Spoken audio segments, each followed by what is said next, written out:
광주 MBC 아침 종합 뉴스.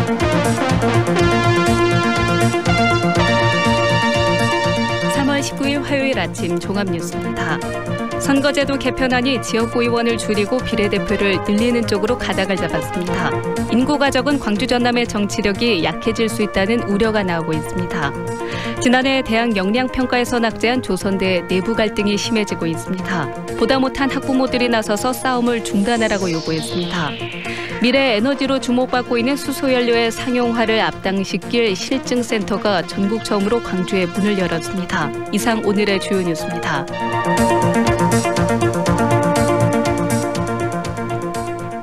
총선을 1년여 앞두고 선거제도 개편안이 지역구 의원을 축소하고 비례대표를 늘리는 방향으로 가닥을 잡아가고 있습니다. 정당에 대한 지지가 국회의석에 반영된다는 장점은 크지만 인구가 적은 광주 전남은 정치력이 약화될 수 있다는 우려도 있습니다. 정용우 기자입니다. 자유한국당을 뺀 여야 사당이 지역구 의석을 28석 줄이고 대신 비례대표를 그만큼 늘리는 선거제도 개편안에 잠정 합의했습니다. 기득권 양당제 민주평화당 정동영 대표입니다. 온건 다당제 구조로 넘어가는 결정적 순간에 있습니다. 지역구 축소로 광주 전남의 선거구는 현재 18석에서 14석으로 감소할 것으로 예상됩니다. 이 경우 지역과 중앙정치를 잇는 소통이나 민원 창구 활성화에 어려움이 불가피해 보입니다. 지자체 입장에선 지역구 의원의 지원 사격을 받았던 국비 확보나 주요 현안 추진에 동력 약화가 우려됩니다. 특히 선거제도 개편안이 인구 수에 기반한 만큼 표의 등가성 원칙에 따라 전남의 일부 군 단위 선거구는 지각 변동이 예상됩니다. 현재는 한 개의 선거구를 이루고 있는 지역이 서너 개의 시군이지만 앞으로는 대여섯 개가 될 수도 있습니다. 지금 인구가 줄고 또 고령화가 심화되고 있는 일부 군들이 선거구 조정 대상이 될 수 있기 때문에 이 군들이 다시 새로운 선거구로 이합 집산하는 그런 결과는 예상할 수 있고요. 해당 선거구의 국회의원과 유권자에겐 크나큰 혼돈일 수 있는 겁니다. 최종 선거구 획정 시까지 대표성과 비례성 사이에서 정치권의 셈법이 복잡해졌습니다. MBC 뉴스 정용욱입니다. 지난해 대학 역량평가에서 낙제한 조선대 내홍이 심해지고 있는데요. 총장이 직위 해제된 데 이어서 교육부 평가를 앞두고 핵심 보직자들까지 줄줄이 사퇴했습니다. 보다 못한 학부모들이 싸움을 중단하라고 요구했습니다. 송정근 기자가 보도합니다. 지난해 대학 역량평가에서 낙제점을 받은 조선대학교는 다음 달 교육부의 대학 혁신지원사업 대면평가를 앞두고 있습니다. 대학 혁신지원 사업은 학교가 제출한 특성화 전략 등을 교육부가 평가해 광주 전남 9개 역량강화대학 중 상위 3개 대학을 선정, 각각 20-30억 원가량의 예산을 지원해주는 사업입니다. 이 과정에서 대면평가가 가장 중요한데 사업 추진 책임자인 총장이 교육부의 질문에 답변하는 방식입니다. 그런데 다른 대학과 달리 조선대는 총장 대신 서열 4위인 교무처장이 면접에 들어갈 예정이어서 우려의 목소리가 나오고 있습니다. 총장이 지난해 직위 해제된 상태에서 서열 2, 3위인 핵심 보직자까지 최근 사직함에 따라 교무처장이 직무대리를 하고 있기 때문입니다. 현재 조선대학교가 다소 김수관 조선대학교 대외협력차장입니다. 잘 극복한다면 더욱더 도약할 수 있는 좋은 기회가 될 수 있으리라 생각합니다. 교무처장이 총장 직무를 수행하는 것은 1946년 조대가 개교한 이래로 처음입니다. 이에 따라 대학 혁신 방안 시행 등에도 제동이 걸릴 것으로 보입니다. 조선대학의 교내 갈등이 심해지고 있는 이유는 지난달 혁신위가 이사회에 보고한 학사구조 개편안 때문입니다. 기존 17개 단과대 체제를 13개로 통폐합하는 내용이 담긴 개편안에 반발해 총장 직무대리인 부총장과 기획조정실장이 사직한 겁니다. 보다 못한 조선대 학부모들이 교내 갈등을 겪고 있는 조선대 구성원을 질타했습니다. 참담하고 강남선 학부모 협의회 교수와 직원을 위한 대학이 아니라 학생을 위한 대학으로 거듭나야 할 것입니다. 학생들은 교내 갈등을 하루빨리 봉합하고 정상화가 되길 바라고 있습니다. 저희는 그냥 최대한 빠른 시간 조선대학교 안에 3학년 학생입니다. 모든 대학이 각 원하는 대로 수용이 되길 바라고 그냥 빠른 시간 내에 좀 조대가 다시 괜찮았으면 좋겠다고 생각합니다. 지난해 대학 기본 역량 진단에서 역량강화대학으로 분류된 뒤 큰 혼란을 겪고 있는 조선대가 위기를 극복할 수 있을지 안팎으로 우려의 목소리가 나오고 있습니다. MBC 뉴스 송정근입니다. 심한 미세먼지 때문에 요즘 친환경, 또 공기질에 대한 관심이 갈수록 높아지고 있는데요. 환경오염 없는 수소연료를 연구하고 개발하는 수소융합에너지실증센터가 국내에서 처음으로 광주에 문을 열었습니다. 김인정 기자입니다. 국내 첫 수소융합에너지실증센터가 광주 진곡산단에 문을 열었습니다. 국산 장비를 개발해 수소융합에너지를 직접 생산할 수 있도록 기술을 개발하는 기지입니다. 수소융합에너지 실증센터는 우리나라 수소에너지 산업 생태계 구축에 매우 중요한 계기가 될 것입니다. 앞으로 이곳은 국내 수소 관련 기업들이 개발한 핵심 부품을 실증하고 휘발유나 경유 등과 달리 환경오염을 시키지 않는 수소연료는 미래연료로 주목받고 있지만 지금까진 가격이 높고 충전소도 적습니다. 현재는 울산, 여수, 서산 등 석유화학단지에서 부산물로 만들어지는 수소연료를 운반해 오는데 운반 비용이 만만치 않아서입니다. 수소융합에너지실증센터는 운반비를 덜어내 가격 경쟁력을 높이기 위해 직접 수소를 만들게 됩니다. 일단 테스트베드가 될 이곳에선 내년부터 수소를 만들 수 있습니다. 2시간 동안 수소를 생산해 차 한 대를 600km씩 달릴 수 있게 하는 수준으로 미미하지만 이 기술을 전국에 퍼뜨리는 게 목표입니다. 궁극적으로 수소차가 대량으로 보급되기 위해서는 수소 공급이 가장 큰 이슈인데 저희가 이 센터에서 하고자 하는 것은 수소를 여기에서 직접 만들고 이 직접 만드는 것도 신재생 에너지를 이용해서 만든다든가. 수소융합실증센터는 전국에 연결되어 있는 도시가스 라인을 활용해 도시가스에서 수소를 추출해내는 방법과 물을 태양열 전기로 분해해 수소 연료로 만드는 방법을 단계적으로 상용화한다는 계획입니다. MBC 뉴스 김인정입니다. 광주시는 미래 산업으로 떠오르고 있는 친환경 공기 산업을 육성하기 위해 LG전자와 업무 협약을 체결했습니다. 협약에 따라 광주시와 LG전자는 다중 이용 시설의 공기질 개선을 위한 센터와 필터 개발 등 공동 연구 개발 과제를 발굴해 수행합니다. 또 공간별로 특화된 공기청정 제품을 개발해 지역 에어 가전 기업들을 글로벌 강소기업으로 육성할 예정입니다. 4대강 조사평가위원회가 해체를 권고한 영산강 죽산보와 관련해 최종원 영산강유역 환경청장이 밀어붙이기식 행정은 없을 것이라고 말했습니다. 최 청장은 어제 기자간담회에서 보 해체와 존치를 주장하는 의견이 팽팽한 만큼 두루 여론을 수렴하겠다며 이같이 말했습니다. 4대강 평가위가 해체를 제안한 죽산보는 오는 7월 출범할 국가물관리위원회가 최종 해체 여부를 확정합니다. 황룡강 장록습지를 국가습지보호구역으로 지정할지를 논의하는 2차 토론회가 열립니다. 광주 광산구는 다음 달 3일 오후 2시 광산구청 회의실에서 토론회를 열어 장록습지 보호구역 지정에 대한 찬반 양측의 의견을 수렴할 예정입니다. 광주시는 지난 2017년 장록습지를 국가습지보호구역으로 지정해 줄 것을 환경부에 요청한 반면 광산구는 체육시설을 짓겠다며 행정안전부에 국비예산을 신청하면서 보존과 개발을 둘러싼 갈등이 계속되고 있습니다. 끝으로 날씨입니다. 오늘 광주와 전남은 대체로 맑은 가운데 낮 기온이 올라 일교차가 크겠습니다. 아침 최저기온은 광주 5도, 장성, 곡성 1도 등 0도에서 7도 분포로 어제보다 높겠습니다. 낮 최고기온 등도 크게 올라 광주 20도 등 대부분의 지역이 15도에서 22도의 분포를 보이겠습니다. 광주 전남 기온은 3도입니다. 이상으로 MBC 8시 뉴스를 마칩니다.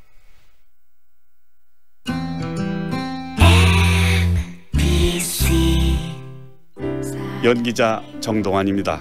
가끔 그 사람이 떠오를 때면 저도 모르게 하늘을 올려다봅니다. 누구나 그렇지요. 그리운 사람이 보고플 때면 을의 하늘을 올려다보게 되는 것. 사람이 곧 하늘이기 때문이죠. 사람을 하늘같이 섬깁니다.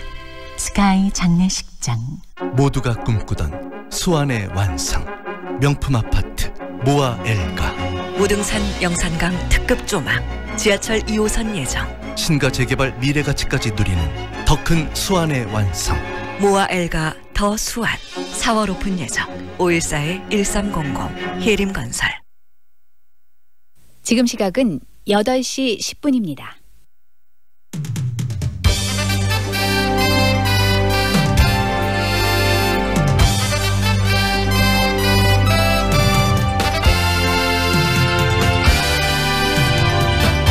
황동현의 시선 집중. 2부 시작합니다. 호남의 대표적인 사립대학교인 조선대학교에서 대학 구성원들 간의 반목과 갈등이 계속되고 있습니다. 현재 총장 직무대리와 기획실장이 동반 사퇴를 했고요. 조선대 혁신위원회가 마련한 단과대학과의 학과 통폐합 그리고 모집단위 조정 등 학사 구조 개편안에도 구성원들이 불만을 나타내고 있는데요. 조선대학교 왜 이렇게 시끄러운지 조선대학교 적폐청산위원회 김창훈 위원과 이야기 나눠보는 시간 갖겠습니다. 열악한 근무 환경과 위험 그리고 스트레스에 노출돼 있는 소방관들의 현실 직접 마주하지 않아도 많이들 알고 계실 겁니다. 지난 5년 동안 순직한 소방관이 19분에 다다르고요. 이런 현실을 바꾸기 위해서 2년 전 문재인 대통령은 소방관 처우 개선을 약속했습니다만 아직까지 그렇게 바뀐 부분들이 없다고 합니다. 오늘 고진영 전 소방발전협의회장 연결해서 소방관들의 처우 실태 그리고 문제 개선을 위한 노력에 대한 이야기 들어보는 시간 준비했습니다. 올해는 5.18 민주화운동 39주년이 되는 해인데요. 이 진실 규명에 힘을 실어줄 의미 있는 증언들이 속속들이 나오고 있습니다. 5.18 북한군 개입사를 퍼뜨린 장본인이 계엄군이었다는 그런 주장을 뒷받침할 만한 그런 문건도 공개가 됐고요. 또 5.18 집단 발포 당시 전두환 씨가 광주에 직접 왔었다는 증언도 나왔습니다. 이런 움직임에 발맞춰 5.18 기념재단은 미국 국방부 기밀 문서를 확보하는 데 주력하겠다는 계획도 밝혔는데요. 오늘 이기봉 5.18 기념재단 사무처장과 관련 이야기를 정리한 시간 갖겠습니다. 황동현의 시선집중 계속됩니다. 어우 추워. 여보, 농부갓잔 도라지 배즙 한잔 하세요. 역시 당신이 최고야. 애들은 유자 배즙으로 먹였어요. 나주 장수식품 농부갓잔 도라지 배즙 유자 플러스 배 아로니아 배즙으로 겨울을 건강하게. 나주 장수식품 061-332-9616. 축제 파티가 있는 그곳엔 출장 뷔페 쿠바 하우스. 기업식 행사장 맛있는 음식이 필요한 그곳에도 출장 뷔페 쿠바 하우스. 출장 뷔페 필요한 곳 전국 어디나 찾아가는 출장 뷔페 쿠바 하우스. 062-351-7711. 2년은 금방. 이사 걱정 없이 내 집 마련을 원한다면, 호수공원과 테라스 거리, 생활을 생각한다면, 16개 공공기관 이전 예정까지 미래 가치를 기대한다면 사랑으로 선택하세요. 광주 전남 혁신도시 사랑으로 부영. 061-337-8245 부영주택. 도곡농협 로컬푸드 개점 5주년 로컬 체험 페스티벌. 청정화순 560여 참여농가에 살아 숨쉬는 먹거리를 만나는 곳. 3월 22일부터 31일까지 푸짐한 경품의 행운과 다양한 로컬 체험 행사가 있는 도곡농협 로컬푸드 직매장으로 오세요. 오늘은 봄 기운이 무르익은 날씨 보이겠습니다. 한낮의 기온이 19도까지 올라 포근하겠고 퇴근길까지도 17도의 기온을 유지하겠습니다. 하지만 아침과 늦은 오후에는 쌀쌀해서 큰 일교차에 건강관리 유의하시기 바랍니다. 오늘 하늘은 대체로 맑겠지만 현재 대기 상태가 좋지 않습니다. 미세먼지와 초미세먼지 농도가 나쁨 단계를 보이고 있고 점심 전에 보통 단계로 회복되겠습니다. 내일은 오전까지 구름 많고 차차 흐려져 오후에 비가 오겠습니다. 이어서 현재 교통 상황입니다. 백서로 양림교에서 전대병원 오거리 방향, 전대병원 오거리에서 크레인 동원에 공사 중입니다. 주의 운전하시기 바랍니다. 대람대로 주월사거리에서 농성교차로로 정체되고 있고 이어지는 구간으로 서행 중입니다. 필문대로 산수오거리에서 지산사거리 방향으로 신호대기 2번 필요하고 이어지는 도선대 입구까지 뒤쪽 차량 신호대기 1번 더 필요합니다. 지금까지 좋은 아침 좋은 일자리 광주 전문 취업 어플 사랑방 잡 협찬 날씨와 교통정보의 정은솔이었습니다. 황동현의 시선집중 듣고 계시는 지금 시각 8시 14분 40초 막 지나고 있습니다. 끝없는 내적 갈등, 요즘 이 조선대의 모습인데요. 교육부 기본역량진단에서 역량강화대학에 선정된 조선대학교. 교육부가 요구하는 여건들을 좀 충족시켜야 하는데 그중 가장 중요한 것이 학사 구조 개편이라고 합니다. 지난 14일 조선대학교 혁신위원회가 학사 구조 개편안을 내놓았는데요. 바로 이 안이 지금 구성원들의 반발을 사고 있습니다. 조선대학교가 정상화되는 부분, 바로 광주, 전남 모든 시민 그리고 도민들의 바람일 텐데요. 왜 조선대학교 이렇게 좀 시끄러운지 그 상황에 대해서 오늘 좀 듣겠습니다. 조선대학교 적폐청산위원회 김창훈 위원 연결합니다. 안녕하세요. 네, 안녕하십니까. 네, 조선대학교가 정상화되고 또 이 호남의 대표적인 사립대학으로서 역할을 해주기를 바라는 마음, 우리 지역민들의 마음 아니겠습니까? 그렇습니다. 네. 이 지금 적폐청산위원회에서 우리 위원께서 활동하고 계시는데요. 이 적폐청산위원회는 어떤 조직인지 먼저, 그리고 어떤 분들이 참여하고 있는지 소개 좀 해주세요. 네, 조선대학교를 졸업한 동문이나 또 교수, 직원, 또 양심 있는 학부모들이 모여있는 단체입니다. 네. 네. 그러면 우리 위원께서도 지금 조선대학교 전 법인이사를 역임하셨고 지금 현재는 그러면 어떤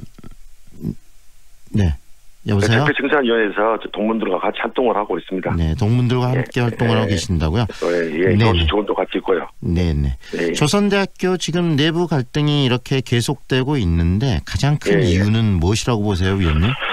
결국에는 이사회나 집행부나 또 교수들이나 모든 구성원들이 자기들 기득권만을 고수하려고 하는 데서 이 문제가 나오고 있는 겁니다. 네. 결국에는 혁신을 위한 혁신이 아니라 자기 기득권을 지키기 위한 혁신이다. 이렇게 볼 수 있겠습니다. 제가 보기에는요. 결국은 기득권들 가지고 지금 싸우고 있는 모습이라는 말씀이시네요. 그렇습니다. 예. 그 기득권들이 왜 이렇게 갈등을 만들어내고 좀 부딪히고 있는지, 다시 말하면은 이 적폐 부분들이 지금 많다는 이야기 아니겠습니까? 그렇습니다. 청산돼야 될 조선대학교의 적폐가 뭐라고 생각하세요? 저희가 70년 전에 10만에 달하는 저희 설립 동기회가 이 대학을 만들었던 이유가 비록 가난하지만 지역의 인재를 양성하자 그런 취지에서 이 대학을 설립한 겁니다. 그런데 그 설립 역사를 날조하고 했던 부분이 박재루 씨인데 그 박재루 총장은 제가 몰아냈습니다. 우리 학생들 그 양심 있는 교수 직원 모여서 그런데 그 결과 과실이 학생에게 돌려지지 않고 지속적으로 정규직 교수 직원들한테 가다 보니까 그것이 더 고착화되고 대학 자치 운영에 특히 대자협이 기득권화되면서 이 대학이 이렇게 됐다고 저는 보고 있습니다. 그것이 가장 큰 적폐죠. 대자협 이야기를 하셨는데요. 이 대자협이라면 대학교 운영에 있어서 굉장히 중요한 역할을 할 텐데 대자협이 기득권화됐다. 어떤 이야기인지 구체적으로 좀 더 들려주세요. 실질적으로 지금 이 조선대학교 최대 혁신은 학생들에게 그 이익이 돌아가야 됩니다.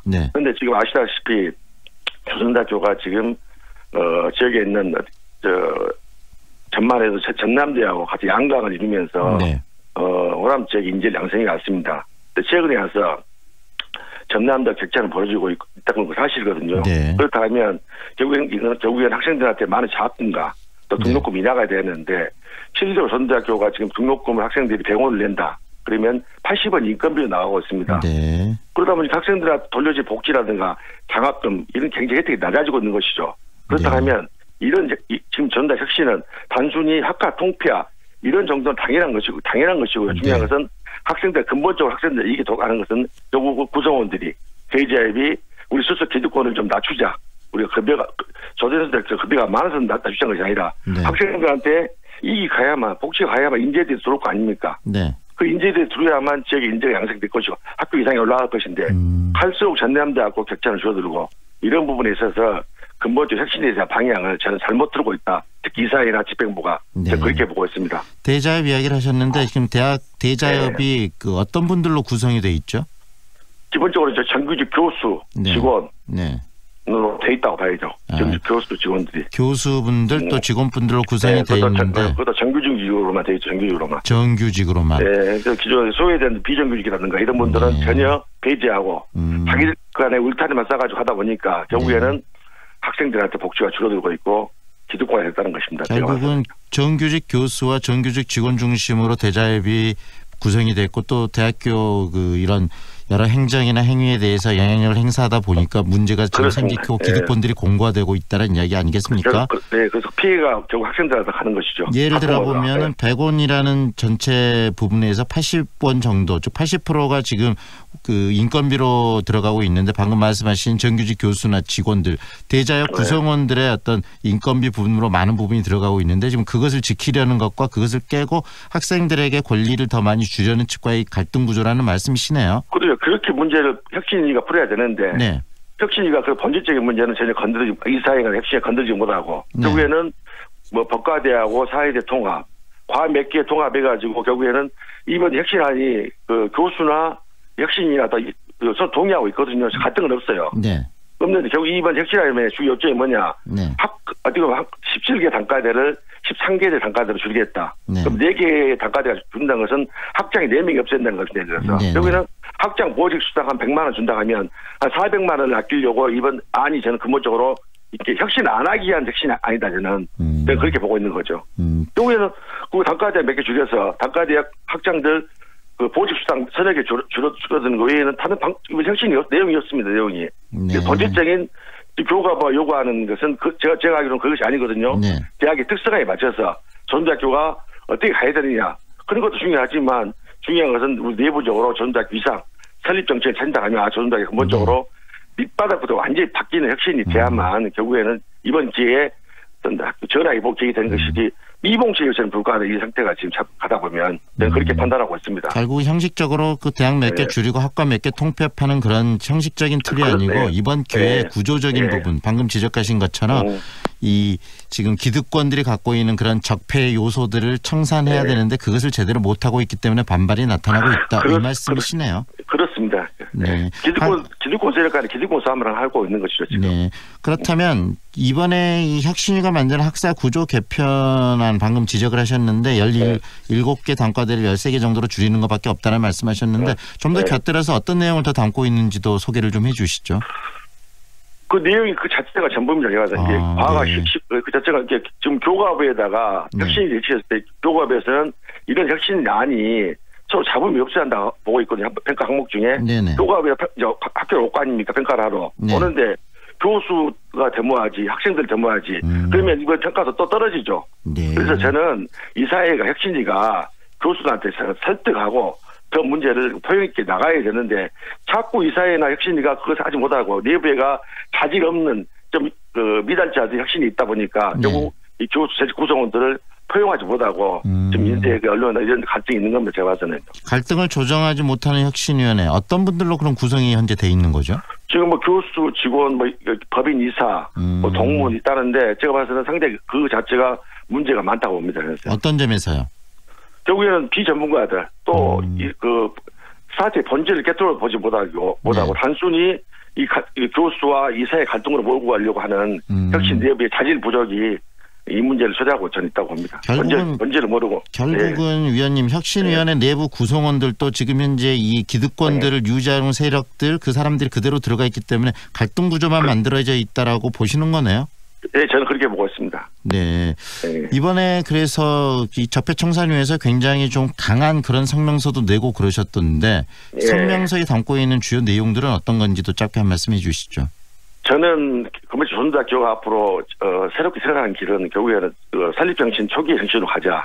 그렇다면 학생들의 등록금이 대폭 인하되고 장학금이 확대가 돼야 되는데 그러기 위해서는 구성원들이 좀 고통을 분담해야 됩니다.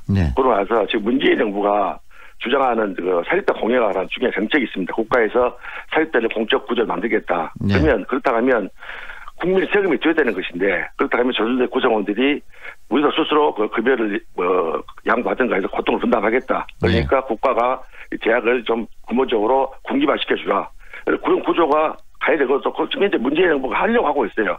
그러기 위해서는 대자협이 그런 부분에서 용단을 내리고 특히 이사회가 임시이사회가 그런 부분에 있어서 방향을 제시해주고 가야 한다고 저는 보고 있고 또 그렇게 돼야만 결국에는 학생이 우대 만든 학생이 주인인 대학으로 간다. 또 설립대학 조선대학교가 아침 제가 사회전에 말씀드렸지만 70년 전에 10만에 달하는 설립동기가 이 대학이 지역의 인재들이 비록 가난하지만 인재들을 서울에 보내지 않고 지역에서 키우자 양성하자. 그래서 이 대학을 세계의 인재를 키우자는 것이 대학의 설립 정책의 목표입니다. 그런데 그 목표를 초심으로 들어가면 되거든요. 그런데 그 초심으로 들어가지 못하고 결국에는 스스로 기득권의 발목이 잡혀가지고 이전 투구를 하고 있는 것이 너무 아쉽고 안타깝습니다. 다시 말하면 초심의 정신을 찾고 그다음에 기득권들이 자기의 권리를 좀 더 내려놓으면서 그걸 나누려는 자세가 필요하는데 그게 지금 조선대학교 내에 많이 부족한 거네요.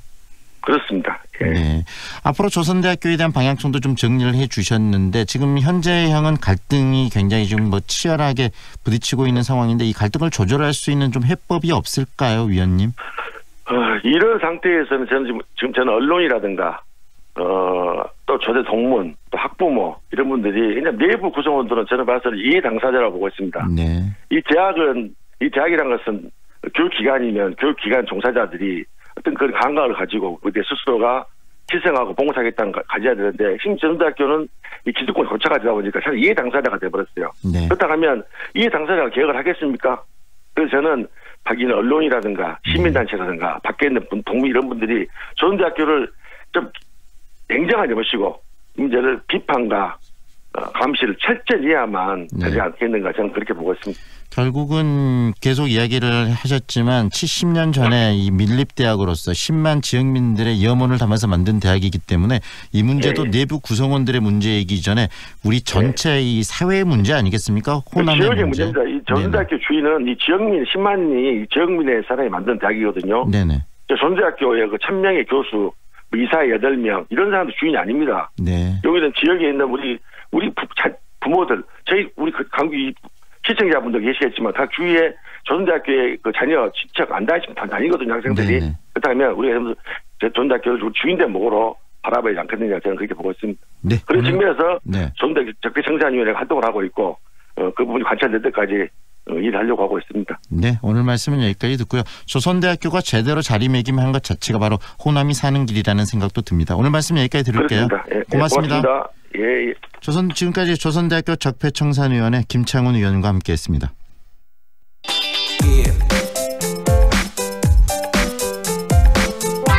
2년 전 문재인 대통령은 소방관들의 눈물을 닦아줄 수 있도록 처우 개선에 힘쓰겠다라는 약속을 했었는데요.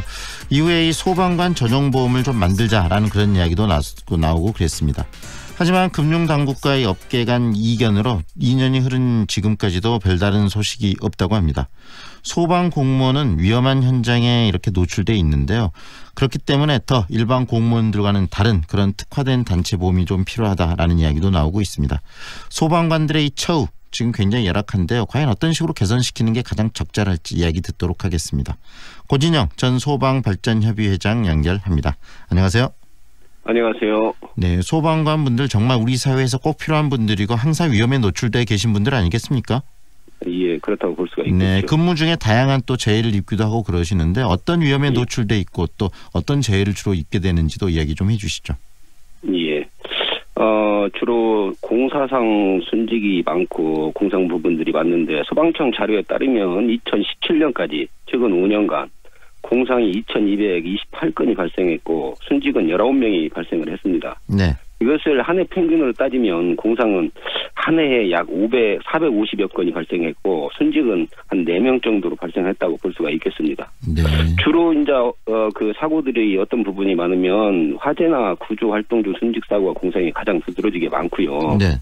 그다음에 지원 활동이나 예방 활동, 출퇴근, 훈련 등 기타 항목 경우도 공상 부분에서는 가장 높게 나타나고 있습니다. 네. 방금 이야기하신 것처럼 위험 속엔 항상 소방관 분들이 계시는 거 아니겠습니까?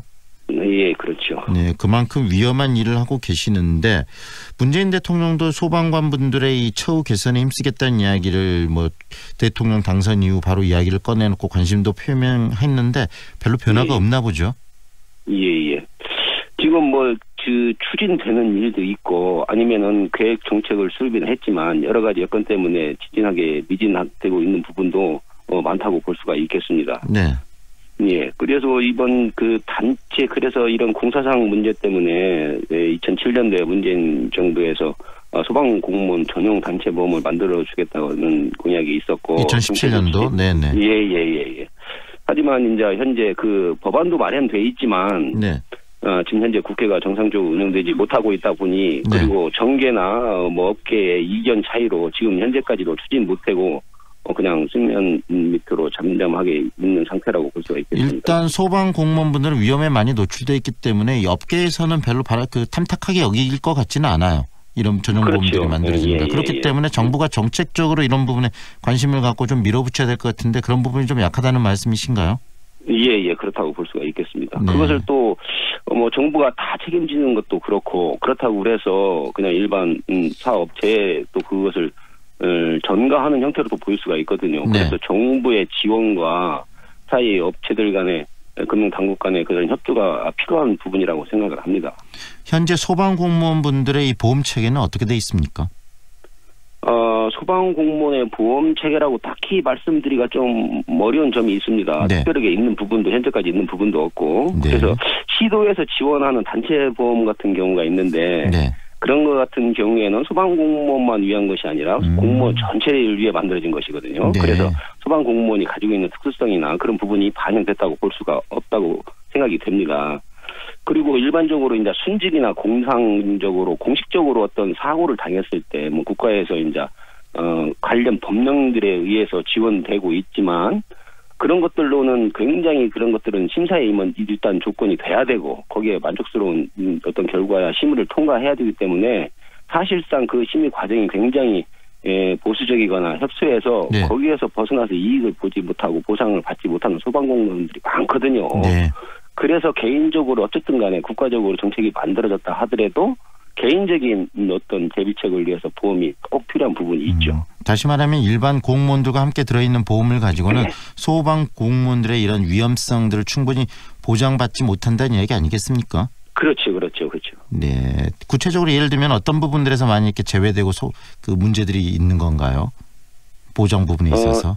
예. 소방공무원 업무 자체가 위험한 업무로 집어되다 보니까 이제 우리가 개인적으로 보험을 가입했을 때 그것을 보험회사에서 꺼린다든가 네. 아니면은 일반인들이 가입하는 단가보다도 소방공무원이 보험 가입하는 단가가 높다든가. 네.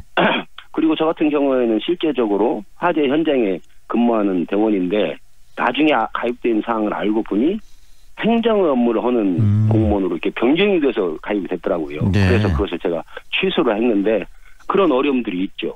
네. 이제 소방 공무원들도 좀 더 편하게 그리고 이런 위험성에 노출돼 있기 때문에 좀 더 마음을 편하게 갖고 이런 환경에서 일하기 위해는 보험이라도 보장을 받아야 되는 거 아니겠습니까? 네, 그렇죠. 네. 무엇보다도 소방 공무원들이 마음을 놓고 그리고 그 이후에 어떤 각종 사고나 어떤 공상을 당했을 때 충분한 보상을 받을 수 있게끔 환경이 조성돼야 무엇보다도 그런 부분이 중요하다고 생각을 합니다. 그러기 위해서 꼭 필요한 부분이 어떤 거라고 생각하시는지 한 말씀해 주시죠. 2018년 5월에 그 군산에서 주치자의 폭행으로 인해서 그 사망 사고가 났던 부분이 있었습니다. 그런데 올해 1월달에 3월에 인사혁신처에서 위험순직의 순직 인정을 받지 못했어요. 네네. 그래서 우리가 인사혁신처 앞에 세종 인사혁신처 앞에 소방관들이 거리로 나가서 1인 시위를 했거든요. 네. 그래서 더 이상 안전을 책임지고 국민의 생명을 보호한 소방관들이 제복을 입고 현장에 나가던 일은 없어야 되지 않겠느냐. 네. 그래서 그런 가장 큰 문제점은 아직도 소방공무원의 특수한 업무 환경이라든가 현장 환경을 이해에 대한 공감이나 그런 이해가 좀 떨어지는 것 같아요. 네.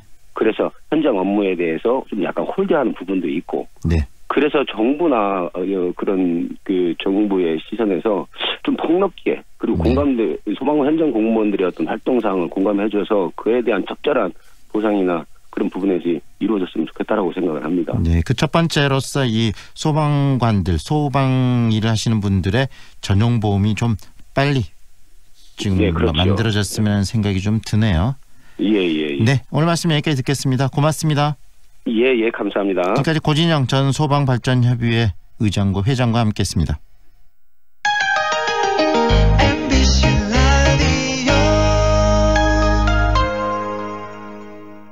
뭐해? 괜찮은 직업학교 찾고 있어. 아직 호남 직업 전문 학교를 몰라? 99년부터 13년 연속 우수훈련 기관. 우리 지역 공동훈련 기관으로 재직자 향상 교육도 한대. 오, 역시 정보통인데. 하나 더. 지금 호남에선 국비교육생을 모집 중이래. 우와. 김대리, 고혈압 당뇨 검사 받았어? 부장님, 전 30대부터 혈압약 먹고 있어요. 아, 그러면 광산구 고혈압 당뇨병 등록교육센터에 문의해봐.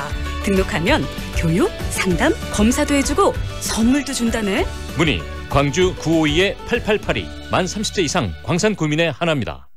우리 지역 바른 먹거리를 소비자와 있는 로컬푸드 직매장이 나주 혁신도시에 찾아왔어요. 쇼핑의 즐거움, 금융점포를 갖춘 삼포농협 하나로마트 로컬푸드 직매장에서 새로운 만날 기회. 5월 오픈 예정. 나주 혁신도시 삼포농협 하나로마트와 함께할 임대사업자를 동시 모집합니다. 배우 한은정입니다. 생각보다 가까운 하늘. 그 하늘을 향해 대라수가 하늘을 걷는 다리를 놓습니다. 광주의 하늘을 당신에게 선물합니다. 하늘을 이어주는 아파트 봉선주월 대라수 어썸브릿지 광주 383-7774 대라종합건설 93.9 Feelings between the sheets. Why am I caressing my mama's fat knees? 세상을 보는 지역의 눈. 여러분은 지금 황동현의 시선 집중과 함께하고 있습니다.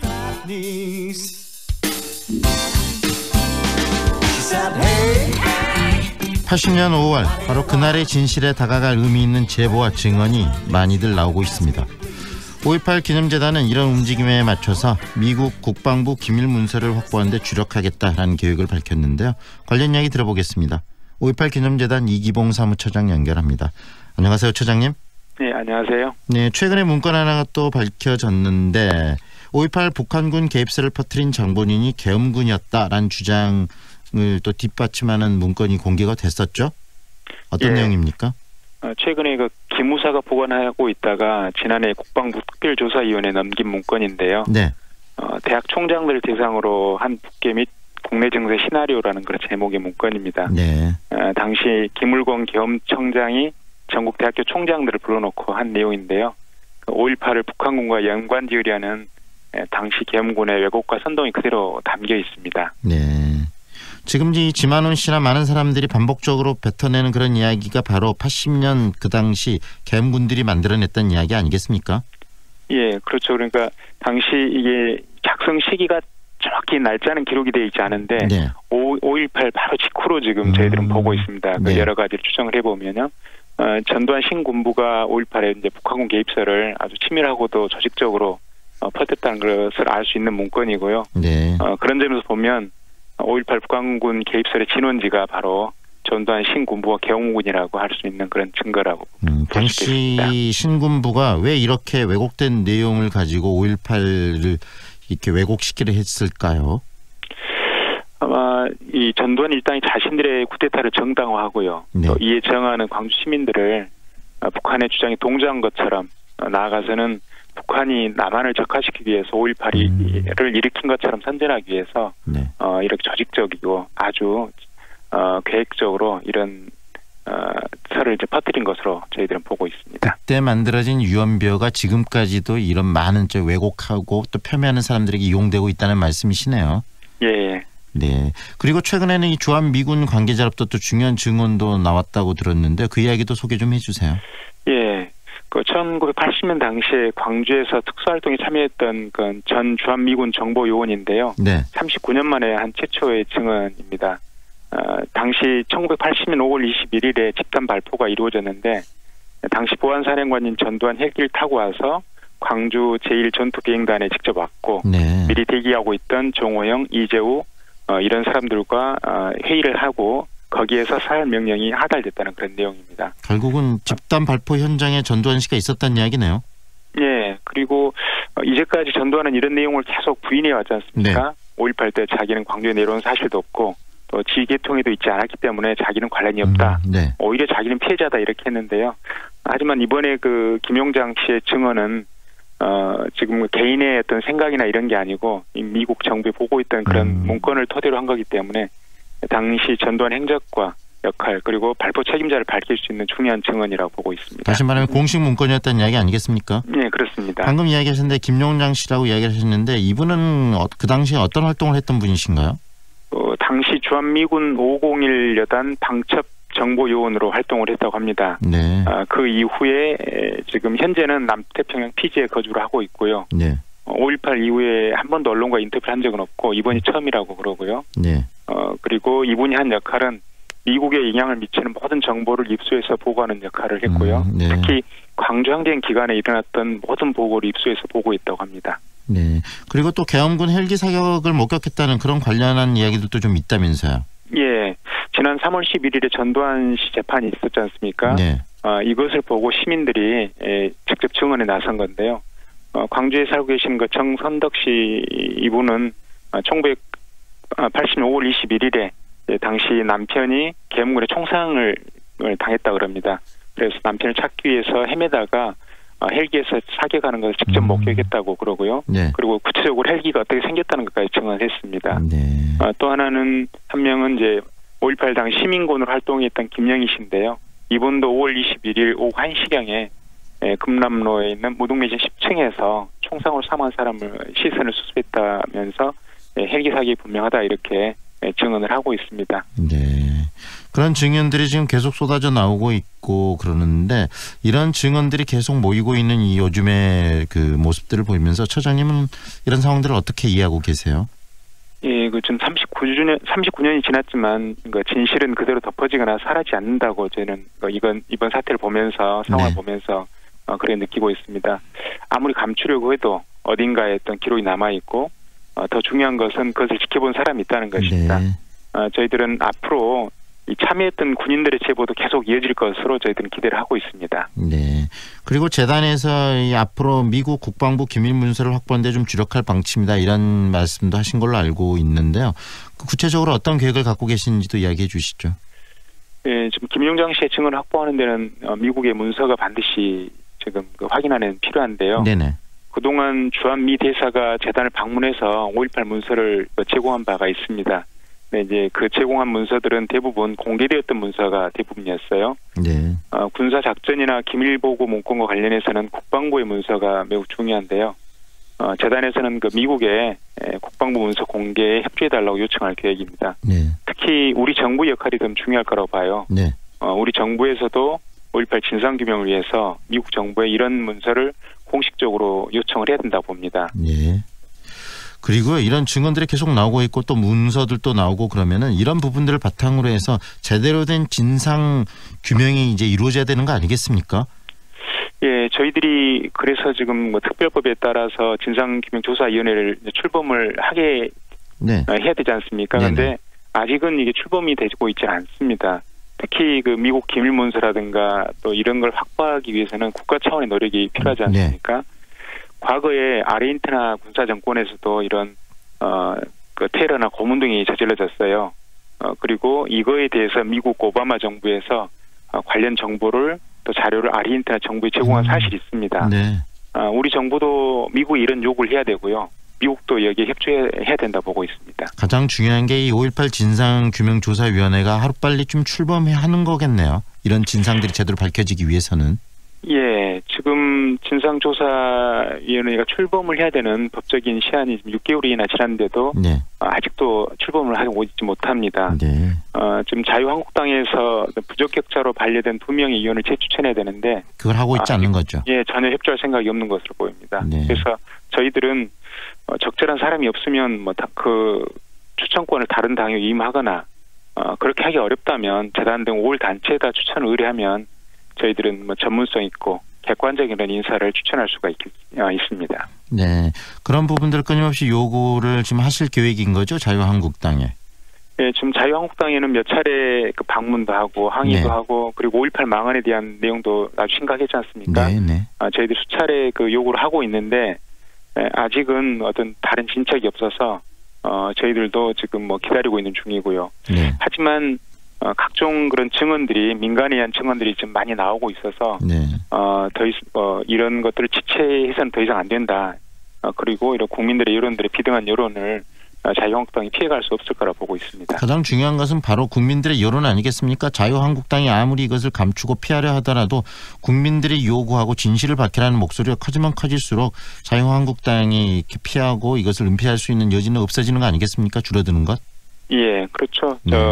근데 이제 정치권이 그 국민들의 요구를 또 국민들의 목소리를 아주 엄중히 생각하고 또 무겁게 받아들여야 되는데 현재는 그런 건 아니어서 그렇더라도 가장 중요한 것은 국민들의 여론이고 국민들의 목소리라고 봅니다. 네, 5.18 39주년 정말 얼마 또 남지 않았는데 올해의 5.18 39주년이 바로 5.18 민주화 운동의 진상을 제대로 밝히는 그런 시작점이 됐으면 하는 바람들 온 국민들이 가지고 있는 염원 아닐까 하는 생각이 드네요.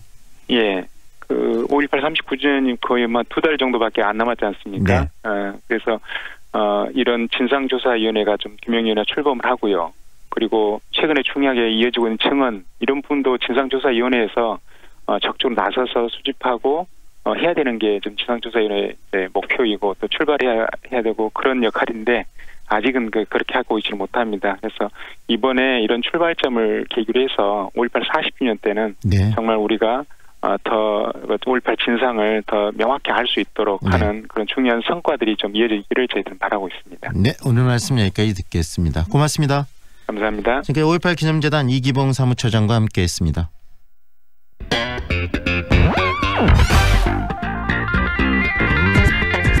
다양한 남도의 소식과 함께하는 시간이죠. 오늘은 전남 서부권 소식 정리합니다. 목포시민신문 류용철 국장과 함께합니다. 안녕하세요, 국장님. 예, 안녕하세요. 네, 목포시가 제1회 추가 경정 예산을 편성했다고 들었는데 목포시의회가 반대한 이 대양산단 유발 채무 800억 원 지방채 발행을 다시 상정을 했네요. 네, 그렇습니다. 목포시가 올해 첫 추가 경정 예산 1,785억 원을 편성해 시의회에 상정했습니다. 네. 올 예산 7,389억 원에 비해서 24%가 늘어난 액수인데요. 네. 이번 추경에는 지난해 2019년 본 예산에 편성했다가 시의회 반대로 무산된 대양산단 유발 채무 1,865억 중 일부 금액인 800억 원이 포함된 논란이 되고 있습니다. 네.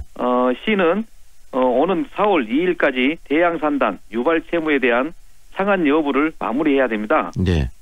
대양산단 조성하기 위해서 한국투자신탁으로부터 빌린 돈 2,900억 원을 다음 달 2일까지 갚아야 되는데요. 네. 하지만 미분양으로 1,865억 원이 남게 된 것입니다. 네. 시는 어쩔 수 없이 지방채를 발행해 갚겠다는 계획입니다. 네. 그런데 시의회가 1,500억 원 지방채 발행을 반대해서 무산이 됐었는데요. 네. 시는 이번 추경에 액수를 줄여 800억 원을 지방채를 발행하겠다고 시의회에 다시 상정한 겁니다. 네. 시의회는 아직 대양산단 조사특위 활동 기간에 지방채를 발행하겠다고 다시 상정한 것은 잘못됐다면서 강한 불만을 보이고 있습니다. 네. 목포시 재정 건전성은 해가 갈수록 악화되고 있는 것으로 집계됐습니다. 네. 재정 자립도는 2018년도 20.67%에서 올해 18.6%로 하락했습니다. 네. 이번 지방채 발행으로 재정 자립도는 15%로 하락할 것으로 보입니다. 민선 사옥이 맡았던 전임시장의 무분별한 대양사업 추진으로 악화된 시 재정은 회복될 기미를 보이지 않고 있습니다. 네, 이 대양산단 이 부분들 저희들도 우리 국장님을 통해서 듣고 또 방송을 통해서 직접 인터뷰도 했었는데 가장 목포시가 이 시 행정의 어떤 방만한 행정의 전형적인 모습을 보여주는 게 바로 이 대양산단이 아닌가 싶더라고요. 네, 그렇습니다. 그런데 그 책임을 이번에 또 이 목포 시민들에게 전가해버리는 그런 형태의 추가 경정 예산안을 지금 상정을 한 거네요. 네, 그렇습니다. 네, 앞으로 이거 전적으로 목포 시민들에게 전적으로 책임을 묻고 있는 것이죠. 네, 시 행정이 잘못한 부분을 시민들에게 책임을 져라고 이야기하는 이런 모습들, 지방자치단체가 갖고 있는 가장 전형적인 문제점이 아닌가 싶고요. 이 문제에 대해서 목포에서 앞으로 어떤 이야기들이 더 전개되는가 좀 주목해봐야 되지 않을까 싶습니다. 그리고요. 네네.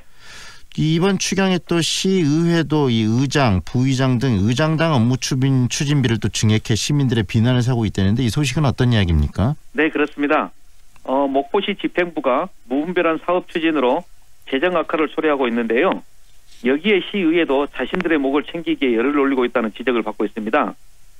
시의회 의장과 부의장 4명의 상임위원장들의 업무 추진비를 최고 40여만 원씩 대폭 인상해 추경에 반영했습니다. 네. 의장의 경우 매달 262만 원을 받던 업무 추진비를 308만 원으로 46만 원을 증액했습니다. 네. 부의장은 126만 원에서 148만 원으로 22만 원. 4명의 상임위원장들도 매달 각각 86만 원에서 101만 원으로 현재 수령액보다 15만 원을 인상해 예산을 편성했습니다. 네. 시의회는 지난해 7월 행정안전부가 개정한 지방자치단체 예산 편성 운영 기준에 따라서 지방의회 관련 경비 총액 한도 운영 지침 근거로 총액 한도를 산정했기 때문에 문제가 될 것이 없다는 입장인데요. 네. 하지만 관련 예산 증액 편성이 국고 예산도 아닌 순수한 목포 시민의 혈세로 지출된다는 점을 고려한다면 목포시의회가 비난 여론에 직면할 가능성도 높다는 지적입니다. 네. 특히 대양산단 채무 부담 등으로 가뜩이나 열악한 목포시 재정 상황을 외면한 시의원들의 제목 챙기기 아니냐는 지적을 피하기 어렵게 된 것이죠. 그리고요, 이 목포시 출연 기관장 인건비도 2배 이상 또 인상을 추진하고 있다면서요. 네네, 그렇습니다. 목포시가 목포문화재단 사무국장과 민간 위탁기관인 시립도서관장의 인건비를 2배 인상 계상하여 추경에 반영했습니다. 네. 이들은 모두 지난해 7월 김종식 시장 취임 이후 임명된 인사들인데요. 이들의 올 급여는 200만 원으로 한정했었습니다. 네. 이번에 시는 연봉을 5급 5호봉 상당의 5천만 원의 그 상향을 조정했습니다. 네네. 시는 타 지역 위탁기관장과의 형평성을 맞추기 위해서 올 급여를 400만 원 이상으로 올리게 된 것이라는 입장인데요. 시가 이들의 월급을 상향 조정하면서 목포 시내에 있는 다른 출연기관들은 또 형평성을 또 호소하고 있습니다. 네. 시의 의장단 업무 추진비 인상과 출연기관장 월급 인상, 날라 악화되는 시 재정, 목포시는 이래저래 불만만 쌓여가는 것 같습니다. 그런데 이 목포시 출연기관장의 임금 인상이 지방선거와도 무관하지 않다 이런 지적이 있다는데 그 이야기는 어떤 이야기입니까? 네, 그렇습니다. 임금 인상이 추진된 이들은 모두 지난 목포 김종식 시장 선거 캠프에서 일한 인사들입니다. 네. 이들이 임명된 것은 전문가로 보기에는 부족한 점이 많다는 것이 지역 사람들의 지역 시민들의 의견입니다. 네. 임명 때부터 지역에서는 부적절한 지적을 받았는데요. 네. 목포 시립도서관장의 경력을 보면 사립학교 평교사 출신입니다.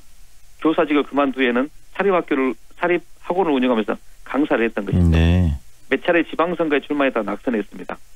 또 목포문화재단 사무국장에 임명된 인사는 직업이 종교인입니다. 네. 지역 문화계 인사와 소통도 없을 뿐만 아니라 지역에서 거주한 것은 불과 2년밖에 되지 않다는 것이죠. 네. 그는 목포시장 캠프에서 일했다는 평판입니다.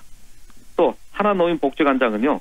목포시 김종식 시장 선거 캠프에서 일하면서 선거 위반으로 벌금을 받은 인사가 선정됐습니다. 목포시가 관장 선임에 개입한 것에 불만을 가진 위탁업체가 복지관 위탁 포기각서를 목포시에 제출한 사태까지 발생하고 있는 것이죠. 네. 이와 함께 목포시 국제축구센터장도 체육인이 아닌 지역 건설업체 사장을 임명됐습니다. 또다시 시가 목포시 수산식품센터장을 모집하고 있는데요. 네. 사퇴 압력을 받던 센터장을 사표를 내고 6개월 이상 공석한 자리입니다. 지역민들의 관심이 모아지는 이유입니다. 이 추경을 하는 이유는 지역 발전을 하기 위해서 돈이 더 필요하기 때문 아니겠습니까, 보통? 네, 그렇습니다. 그런데 방금 우리 국장님 이야기를 들어보니까 이 추경 자체 본인들 의회 의원들의 어떤 싼집돈 불리기, 그다음에 또 출연기관장들의 임금 인상해주기, 또 본인이 그 행정에 문제가 있는 대양산단 빚 갚기 이런 부분들이 지금 들어있다는 이야기인데 목포 시민들이 보면 참 황당할 것 같아요. 예, 조금 좀 황당하게 느끼고 있습니다. 네, 이 문제에 대해서 목포 시민들 앞으로 어떤 이야기를 꺼내는지 좀 주목해봐야 될 것 같고요. 네네. 그리고 진도군이 지역 소상공업체에 사용할 수 있는 지역 화폐 사업을 위해서 진도 아리랑 상품권을 발행한다는데 그 이야기도 좀 소개해 주시죠. 네, 그렇습니다. 진도군이 진도 지역에서만 사용할 수 있는 진도 아리랑 상품권을 오는 7월부터 발행합니다. 네. 진도 아리랑 상품권은 지역 화폐입니다. 지역 상공인과 경영 안정에 소득 증대, 지역 자금의 역외 유출 방지 등 지역 경제 활성화를 위해서 발행되는 것인데요. 상품권 가맹점과 판매 대행점을 다음 달 4월부터 모집을 합니다. 오는 7월부터 솔비치 호텔, 리조트 이용객과 관광객들이 사용할 수 있도록 20억 원의 상품권을 발행할 예정입니다. 상품권은 2,000원, 5,000원, 1만 원권 세 종류입니다. 7월 한 달간 발행 기념으로 10% 할인된 금액으로 판매 행사도 할 예정입니다. 1인당 구매 한도는 올 50만 원, 연 400만 원을 초과할 수 없게 했습니다.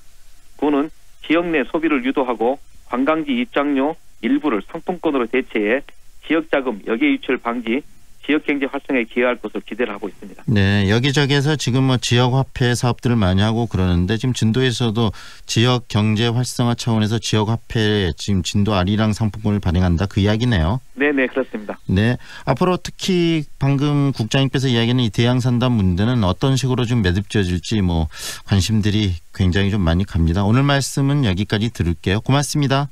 네, 감사합니다. 지금까지 목포시민신문 류용철 국장과 함께했습니다.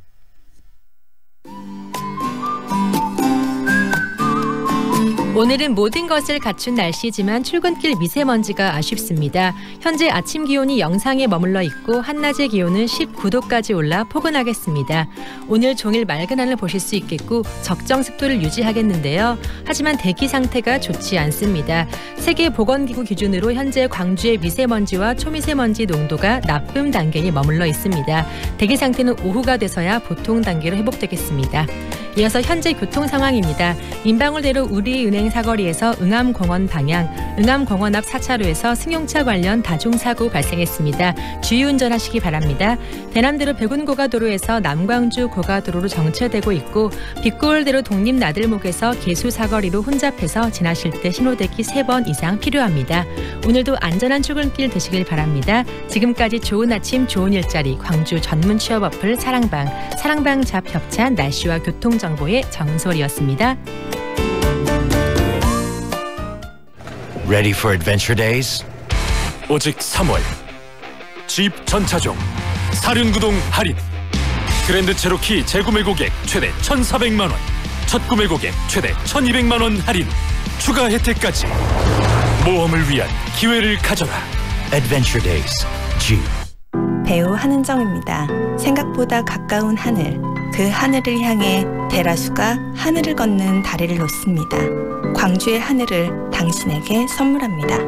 하늘을 이어주는 아파트 봉선주월 대라수 어썸브릿지 광주 383-7774 대라종합건설. 이번 채용 어떻게 하지? 지역 인재 뽑고 특별 혜택도 받는 전남 일자리 종합센터죠. 전라남도 소재 근로자 수 20인 이상 50인 미만 기업 지역 인재 2인 이상 채용 시 전 직원 1인당 최대 20만 원이나 전남 일자리 종합센터 지역 인재 채용 지원 사업 061-287-1142. 황동현의 시선집중 3월 19일 화요일 순서는 여기까지입니다. 오늘도 함께해 주셔서 고맙습니다.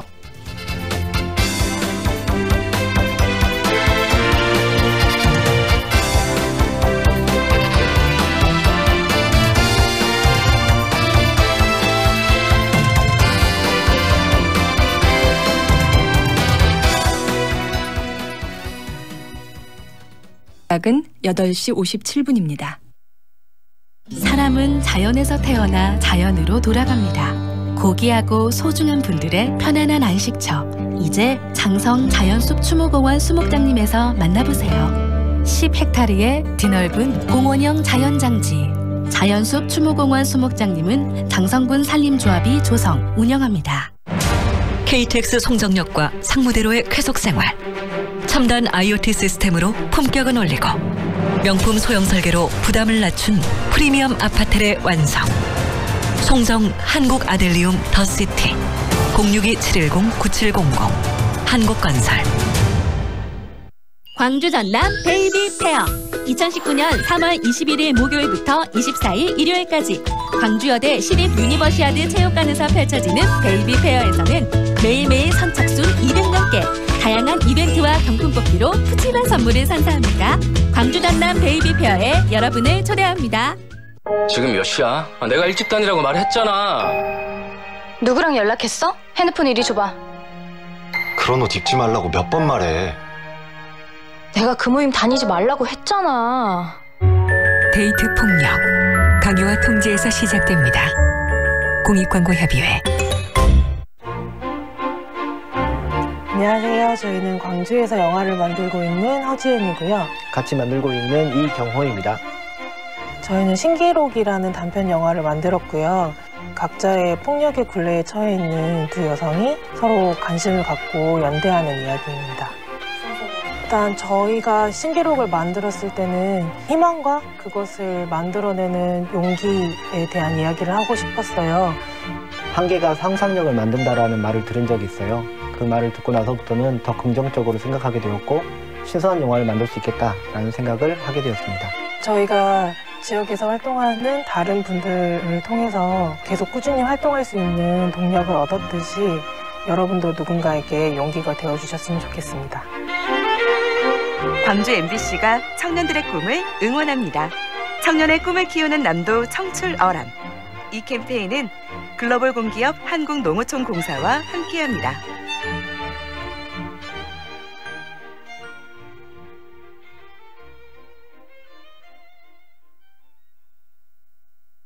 AM 819kHz, 표준 FM 93.9MHz, 광주 MBC 라디오입니다. HLCN. 친구처럼 다정한 연인처럼 MBC 문화방송. 여러분의 다정한 친구 광주문화방송이 9시를 알려드립니다.